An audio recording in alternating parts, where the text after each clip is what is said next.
The Wolf and the 7 Kids. Once upon a time, a mother goat lived in a pretty little house with her 7 kids. Mother often had to leave home to do the shopping, and on that fateful day, she had given her children the usual warnings before setting off to market. You mustn't open the door to anyone. Don't forget, there's a wicked wolf lurking about here. It's black, with horrible paws and a nasty deep voice. If it knocks, keep the door tightly shut.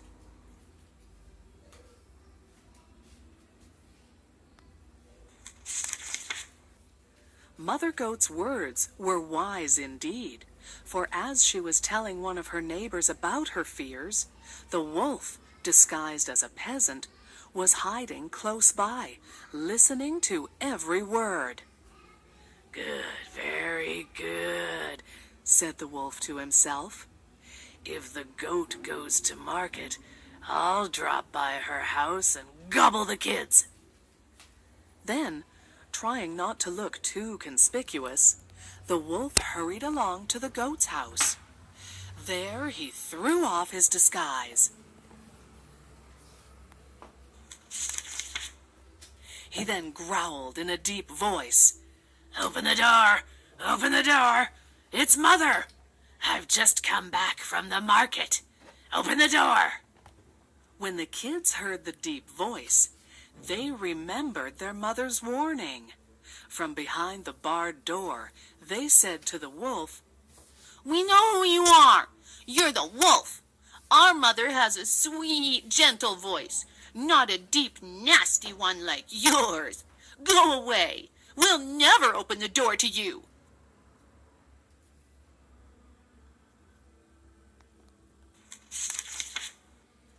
And though the wolf banged furiously on the door, the kids, though trembling with terror, refused to let him into the house, and so the door remained shut.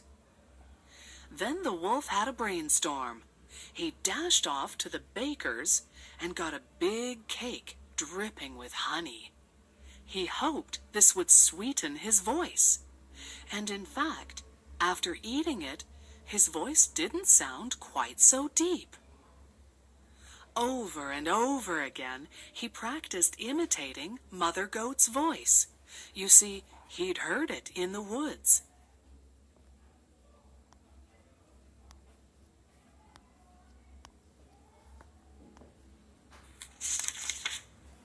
When he felt certain he could easily be mistaken for Mother Goat herself, he rushed back to the house and the 7 kids.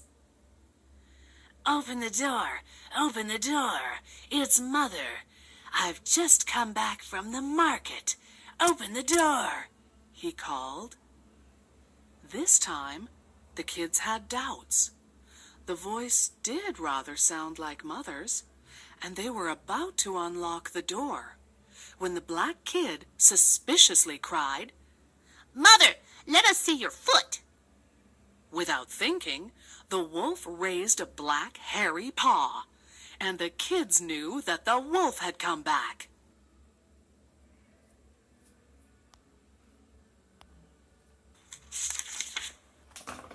"You're not our mother! She doesn't have horrid black paws!" cried the kids. "Go away, you wicked wolf!" And once more, in spite of all his hard work, the wolf found the door locked against him.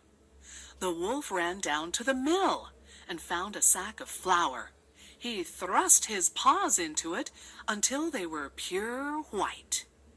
"I'll trick them this time," he said.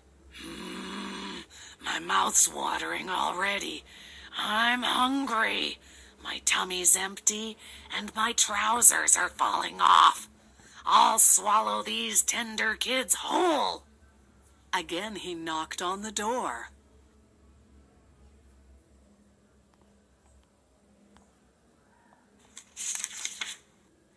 "Open the door, open the door, it's Mother.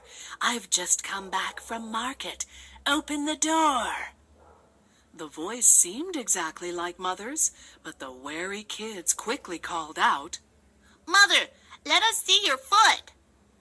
The wily wolf lifted a snow-white paw, and the kids, now reassured, threw open the door. What a shock they received! An enormous set of jaws with sharp fangs growled fiercely. Cruel claws reached out for their prey. The kids scattered in terror.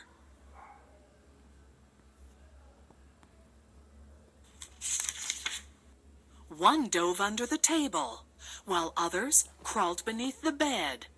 Another kid hid in the cupboard, and one tried to hide in the oven, though the stove was still hot.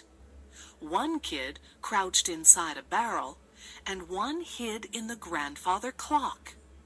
There he huddled, holding his breath, as the wolf hunted down his brothers. One by one, the kids were pulled from their hiding places, all except for the kid in the clock.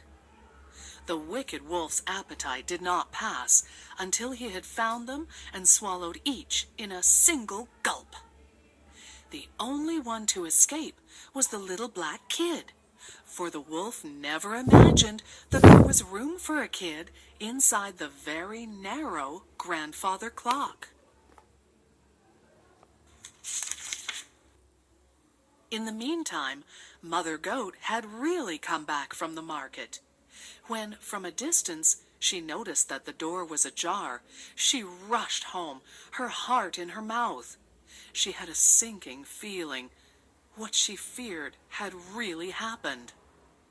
The wicked wolf had gobbled up all her children. She dropped into a chair, sobbing bitterly. But as she cried, the door of the grandfather clock swung open, and out ran the black kid. "Mommy, Mommy!" wept the kid.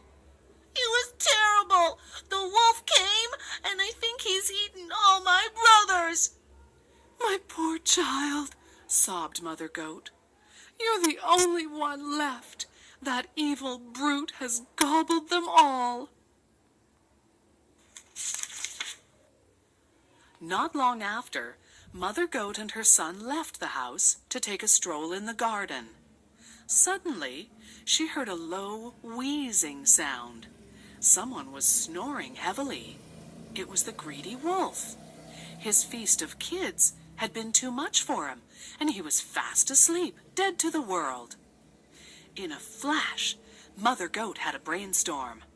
She said to her son, "Run and fetch me a needle and thread and a pair of scissors." With these, she swiftly slit open the wolf's stomach. As she had hoped, the ravenous brute had swallowed every kid whole.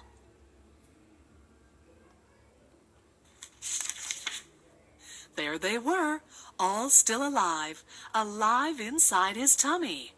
One by one, out they popped from the wolf's tummy.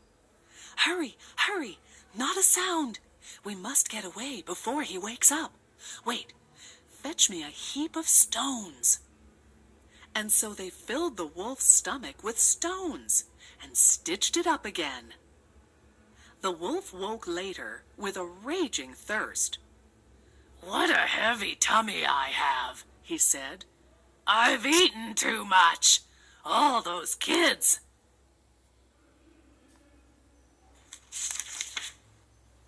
But when he went down to the river to drink, his tummy full of stones tipped him over, and he fell into the water.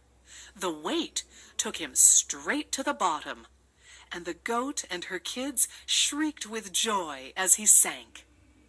The wicked wolf was dead, and the kids trotted home happily with Mother.